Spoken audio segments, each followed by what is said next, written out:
Shalom, shalom, que le Seigneur bénisse. Ça dépend de l'ère à laquelle vous me suivez à ce moment et des lieux. Vous êtes nombreux dans la République démocratique du Congo, dans des pays voisins, vous êtes aussi nombreux. Encore une fois, que le Seigneur, Dieu de gloire, vous bénisse richement. Je suis votre humble serviteur de tous les temps, l'apôtre Josué dans la référence. Depuis la province du Haut-Touélé, et je suis dans la province du Haut-Touélé actuellement. Je suis dans le territoire de Dungu, la localité de Sambia. Que le Seigneur vous bénisse. Alors prions le Seigneur. Nous te disons merci Saint-Esprit de Dieu pour ta gloire et le souffle de vie que tu nous as donné. Sois béni à jamais. Sois béni tout le monde parce qu'il n'y a personne comme toi. Ici, nous voulons écouter une petite exhortation, Seigneur Jésus, sois encore avec nous. Pendant quelques moments, Seigneur notre Dieu, on va parler de toi, Seigneur. Je veux que, Seigneur Jésus, par cette exhortation, qu'une âme soit sauvée, qu'une âme soit consolée, qu'une âme soit guérie, car nous t'avons ainsi prié au nom de Jésus-Christ. Amen. Que le Seigneur vous bénisse encore richement. Qu'il bénisse les anciens partout dans le monde, comme le pasteur Jacques Ben Bilombe depuis Bounia, que le Seigneur bénisse. Le pasteur Jean-Paul Moadi depuis Doba. Le révérend Michel Bétès, que le Seigneur vous bénisse. Et que Dieu bénisse aussi la Cielique Louis le Bongelé, le pasteur David Akaka, le pasteur Bakili, et le pasteur Paul Nembo. Que le Seigneur vous bénisse sur le chemin. Dieu vous salue en passant. Alors aujourd'hui, on va parler de quelque chose. Prenons dans le livre de Philippiens chapitre 4, le verset 12.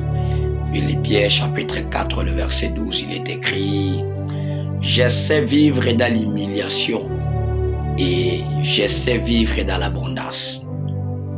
À tout et pour tout, j'ai appris à être rassasié et avoir faim, à être dans l'abondance et à être dans la disette.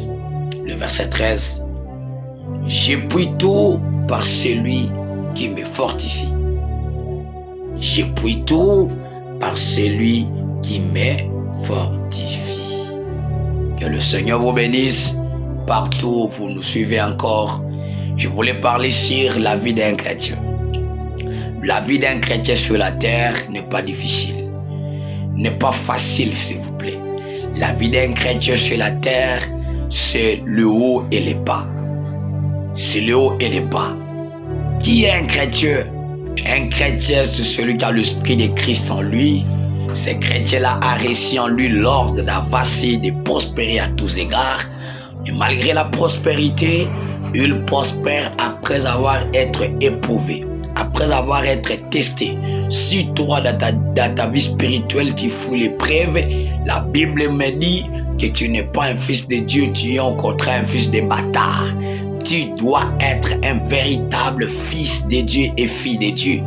L'apôtre Paul dit: je sais vivre dans l'humiliation. Ok, je sais vivre dans l'humiliation. Cela veut dire il y a un moment où un enfant de Dieu connaît les temps d'humiliation. Tout le monde l'humilie, tout le monde le dénigre, tout le monde ne veut pas de lui, tout le monde parle mal de lui. Mais lui étant qu'un fils ou un fils de Dieu, lui étant qu'un serviteur de Dieu, doit savoir que c'est le moment, c'est le stade d'humiliation. Il doit vivre dans ces temps-là. Il doit supporter cette période-là jusqu'à ce que cette période-là va passer. Oh, il va supporter cela. Il doit supporter cela.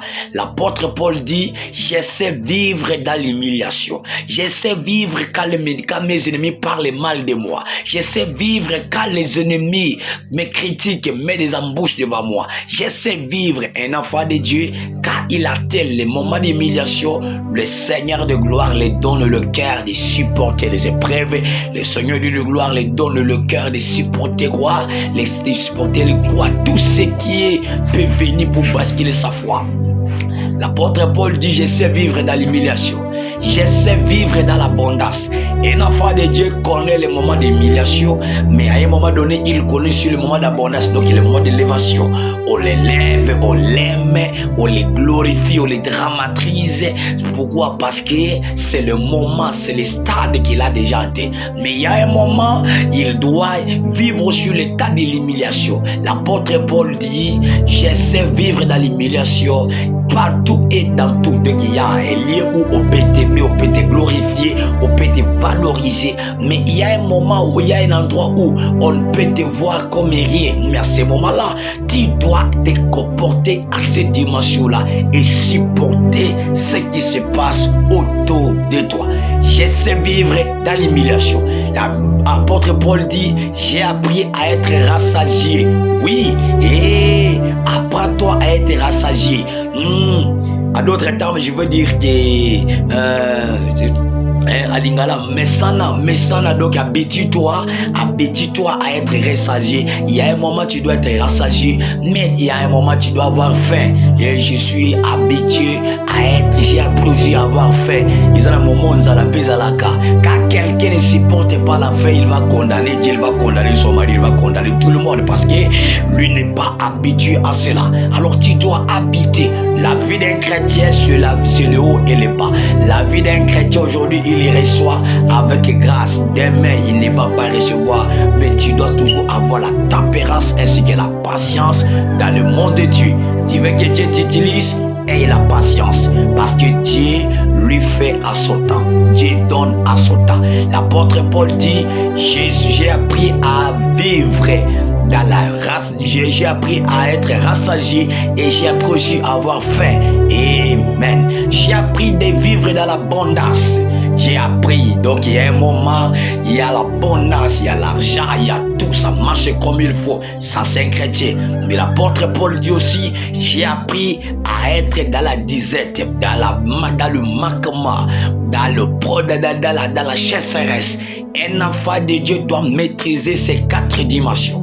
Mais Paul dit, je puis tout par celui qui me fortifie. Oh là là, j'aime ce parti, le verset 13. Je puis tout par celui qui me fortifie. Tout ça, c'est parce qu'il y a quelqu'un qui me fortifie. Il me dit, mon fils, calme-toi, ça va passer. Mon fils, calme-toi, c'est moi qui t'ai fait passer par cela. Mon fils, calme-toi, ça va passer. Pourquoi? C'est Dieu qui a permis que je passe par là. Alors toi, si tu n'as pas dit avec toi, tu ne supporteras jamais ça. Parce que tu diras, oh, ils ont dit,